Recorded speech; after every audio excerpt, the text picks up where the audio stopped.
챗GPT는 당시에는 비교적 최신 기술인 트랜스포머라는 알고리즘을 사용했지만 일반인들이 챗GPT를 사용하고 놀라는 것처럼 혁신적인 컴퓨터 공학적 혁신은 생각보다 많지 않았다. 혁신은 자본이었다. 컴퓨터 공학적 알고리즘은 기존에 나온 것을 응용한 것이지만 중요한 것은 엄청난 자본을 투입해 엄청난 양의 데이터와 엔비디아 GPU로 대표하는 엄청난 컴퓨터 자원을 이용한 학습이었다. 챗GPT를 학습하기 위해서는 1조 원 이상의 전기료가 나온다는 이야기가 있을 정도로 초거대 AI는 기술의 싸움을 넘어 자본의 싸움이었다. 어느 순간 엄청난 자본을 가진 글로벌 기업 외에는 인공지능 시장에 도전하기 어렵게 되었다. GPT-3를 통해 기존과는 비교할 수 없을 정도로 크게 파라미터 수를 늘려서 똑똑한 인공지능을 만들었던 것이 알려지자 글로벌 기업들이 모두 대규모 자본을 들고 뛰어들어 파라미터 수를 늘려 모델 경쟁을 하였다. 친칠라가 나오기 전 글로벌 기업은 데이터 수는 크게 변화를 주지 않고 파라미터 수를 늘려서 모델을 크게 만드는 것에 집중하였다. 챗 GPT-3가 나온 이듬해 출시된 메가트론 튜닝 NLG는 챗 GPT-3에 비해 크기가 약 3배나 되었다. GPT-3가 나오기 전 인공지능 개발의 중심은 대학교였다. 인공지능을 이끌고 있던 제프리 힌튼, 얀 리쿤,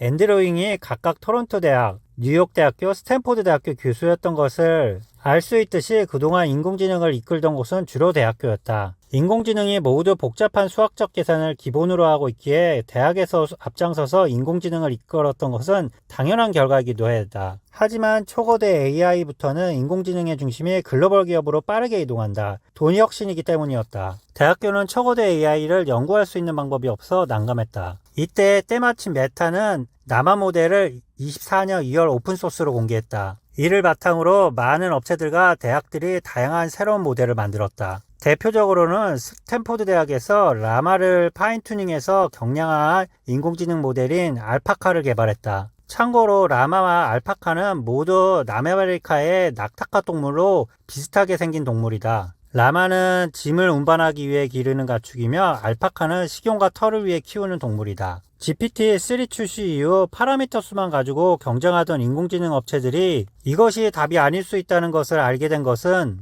딥마인드에서 만든 치치라 때문이었다. 알파고로 유명한 딥마인드는 효율적인 인공지능 개발에 관심이 많았다. 딥마인드에서 만든 고포는 2,800억 개의 파라미터와 3,000억 개의 데이터로 학습한 모델이었다. GPT-3보다 파라미터는 적지만 딥마인드 주장으로는 인문학, 사회과학, 의학, 일반 상식, 과학기술, 수학 모든 분야에서 GPT-3를 능가한다고 주장했다. 딥마인드는 5,000억 개의 토큰을 통해 7천만 개에서 1,600억 개의 파라미터를 가지고 400개 이상의 언어 모델을 훈련시키면서 연구를 하였는데 최적의 모델 크기와 훈련 토큰 수가 동일하게 늘어나야만 인공지능의 성능이 좋아지는 것을 발견하였다. 즉 파라미터 수와 데이터 양의 최적의 비율이 있다는 것이었다. 이를 위해 자신들이 만든 고포와 동일한 컴퓨터 예산을 사용하여 2,800억 개보다 훨씬 작은 700만 개의 매개 변수를 사용하였고 대신 데이터는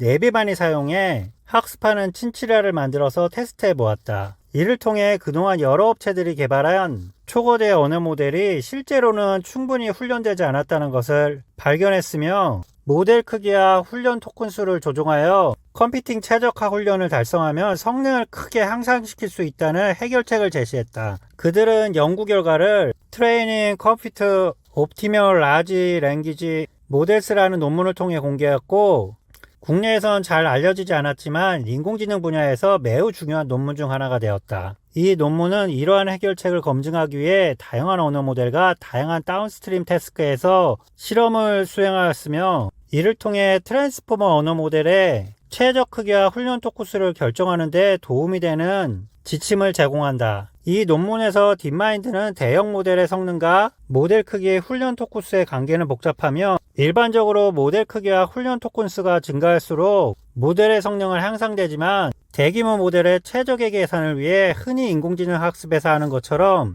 가능한 가장 낮은 손실로 학습해서는 안 된다고 이야기한다. 대신 모델 크기와 훈련 토큰의 수가 적절한 비율로 조정되어야 한다고 이야기한다. 그림에서 보는 것처럼 GPT-3, 고퍼, 메가트론, 튜닝, NLG 모두 비슷한 규모의 데이터, 즉 토큰을 학습해왔으나 각기 다른 파라미터를 가지고 있다. 하지만 이 논문에서는 이들 모델이 최적화되지 않았다고 이야기하면서 적절한 토큰, 파라미터, 그리고 컴퓨터 자원에 대해서 설명하고 있다. 기업이 하드웨어에 지출할 수 있는 금액은 정해져 있기 때문에 크기와 훈련 토큰의 수를 이 비율에 맞춰서 제작하는 것이 좋다고 권장한다. 그들이 만든 고퍼를 예를 들면 실제로는 2800억 개의 파라미터와 3000억 개의 데이터로 학습했지만 그들의 자원을 생각했을 경우 별표에 표시되어 있는 것처럼 1조 5천억 개의 토큰과 670억 개의 파라미터를 학습하는 것이 가장 효율적이었다고 이야기한다. 중요한 점은 친칠라가 얼마나 언어를 잘 이해하는지를 테스트하는 MLLU 벤치마크에서 67.5%라는 매우 뛰어난 성능을 보였다는 것이다. 이는 훨씬 모델이 큰 고퍼보다 7% 이상 향상된 수치였다. 친칠라는 MLLU 57개 테스트에서